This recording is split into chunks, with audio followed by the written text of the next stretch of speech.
das? Sag einmal, das gibt's doch gar nicht.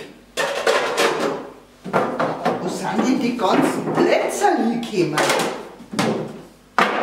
Also ich hab alles leer. Ich hab doch mindestens... Du sag einmal, hast du irgendeine Idee, wo unsere Platzerl hingekommen sind? Platzerl? Ja, die Platzerl. 8 Blecher habe ich gebaut. Und ich hab mir gedacht, die klammen locker bis Silvester. Und jetzt ist alles leer. Okay, alles weg.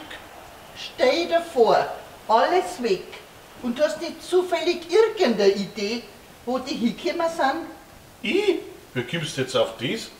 Reine Intuition.